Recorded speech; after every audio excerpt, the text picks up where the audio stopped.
All these films here are taken at Whiskey Ridge, 1946 and 47 probably. We're not sure exactly on the date. Enter at your own risk. The movies were taken by Monroe Huddleston. I'll tell you, Monroe, you've done one heck of a nice job of taking these pictures. I'm really proud of them. At the end, you will see he'll be run over by Gene Farber. Some other day, now we're going to go back in here and redub some other names in here as we find out who's driving these cars. WVP. Monroe Huddleston, we're just proud as Pete, these pictures that you've taken at Whiskey Ridge. The mid-40s, we don't know for sure, but we're thinking probably 46, 47, no later than 48 probably. But these are some of the guys that were running back there in those days, years ago.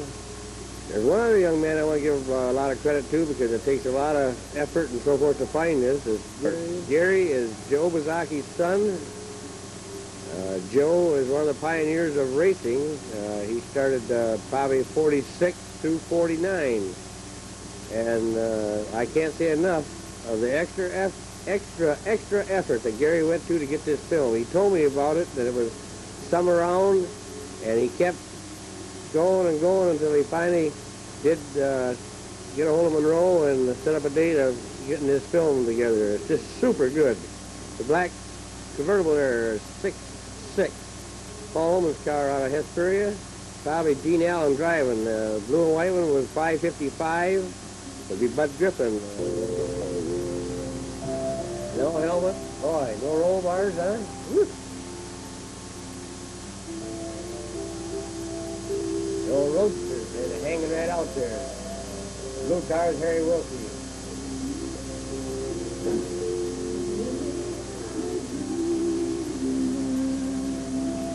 Somebody rolling over there.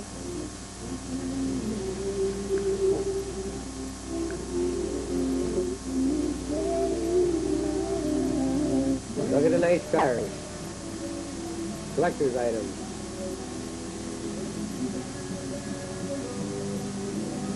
Whiskey Ridge parking lot. One hill or the other. Oh, mercy. Fun, it's fun. Look at them nice old cars.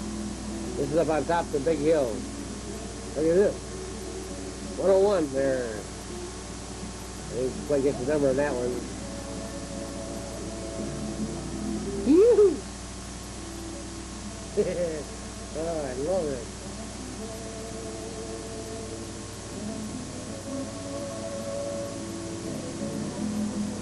That guy's wearing a helmet even.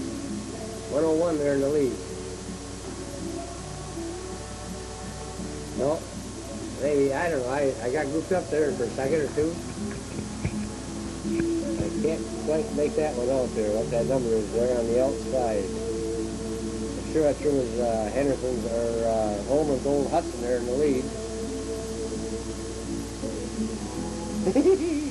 Wasn't that smooth, huh, guys?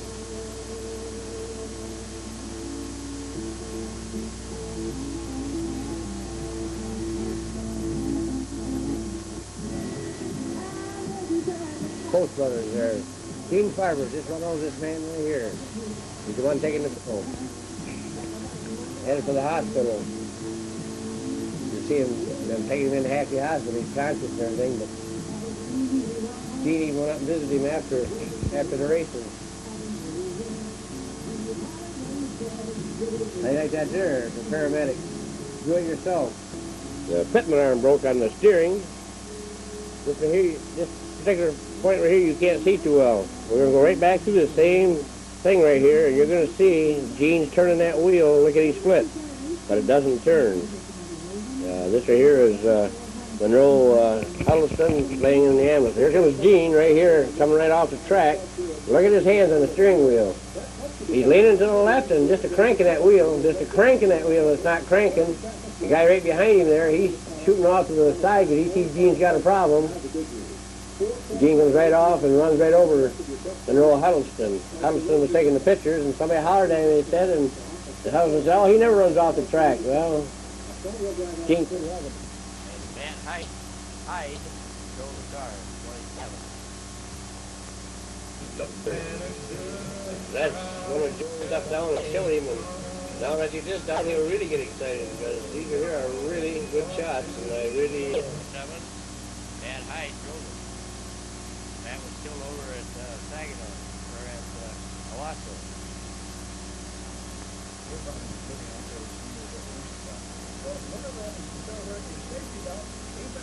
Like 91 right behind it.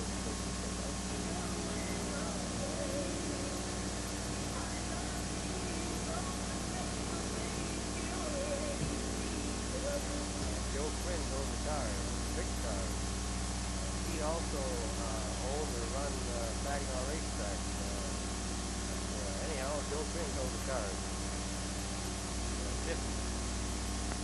Nice, clean looking car.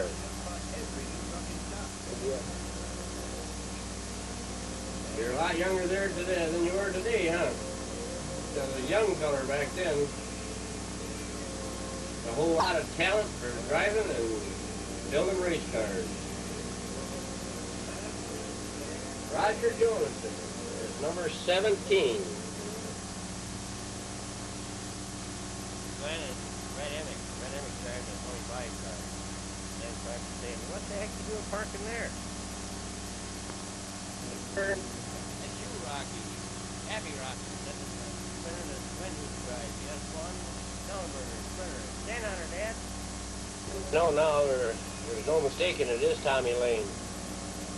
Tommy Lane in the Model A and Glenn Rocky in his sprint car there, doing a little match race there, playing.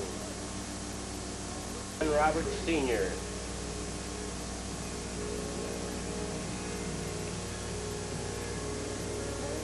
The other car here, all we see is 1-4. We can't tell what the other number is. I think it's just the top of Winchester.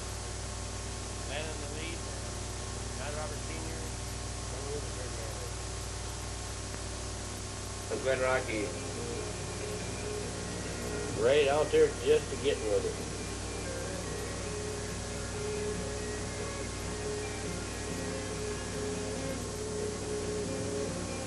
I don't know who this gentleman is right behind him. That's Glenn Rocky there in the lead. Chevy, center.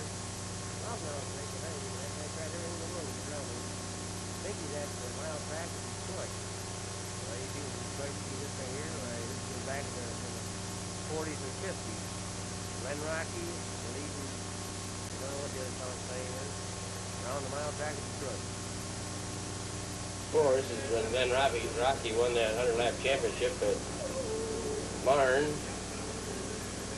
Chet Meisenwich there is presenting with a trophy, cigar in his hand.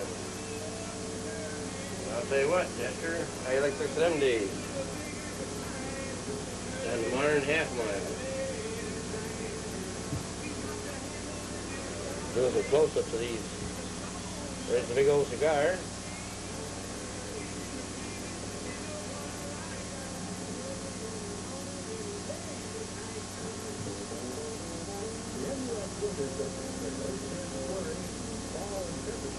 Like then want a pair of boots too.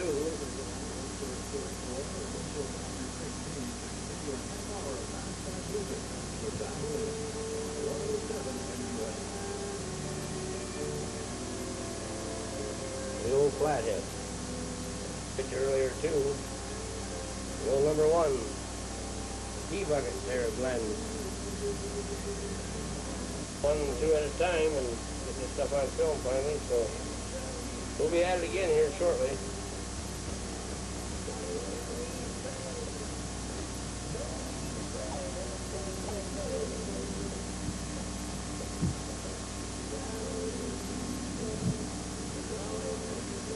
That's the time of day we decided to be done for today and get back at this again as soon as we get some more film. Glenn Rocky and the car got killed in left the 2 hard modified. 32 car. Doing some close-up here, black and white. Whoa here that they had, the Rocky family, Charlie Rocky. Ben's younger brother. take a long time to do all this, but we're getting it done slowly but surely. There's a good picture of Glen right there. It can't get much closer than that. We're only about 2.5 inches away, so that's Marlin Glen.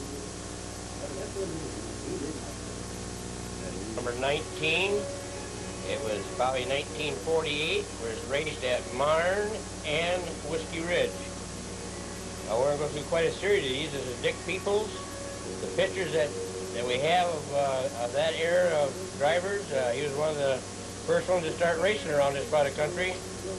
So we'll go through and do all of his snapshots and put the different cars on that really look good. And this is just a snapshot here. But it's a nice, clean, clear-looking shot. Dick Peoples and Johnny George is 19. The day that we done this filming on here too. That way we have an idea when somebody looks at this picture 100 years from now, they'll know old WVP was right hot at this, getting with the video. Peoples and Pappy Fisk car. Jack Fisk was the son of Pappy Fisk, and Dick, he helped build the car and drove it. So we're just going to go along here and show you what these old cars look like. That movie, you can't see the frames jump in that movie.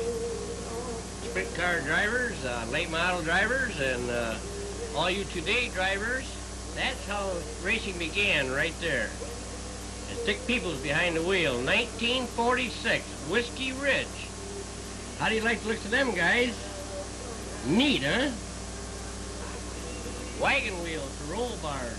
They figured back in those days if it rolled over, it'd roll right back over on its wheels and keep right on going. But as you know, it didn't work out that way. But anyhow, this is where your racing began. Later on, yet today, I hope to be able to put on some 8mm on my 8mm film from 1947. I can't wait to get into that either. I'm just getting all excited over all this old racing pictures. Just get me really wound up. But that's 1946, Wiskey Ridge. People's down in Texas. Running a midget. That's what you get for winning down there.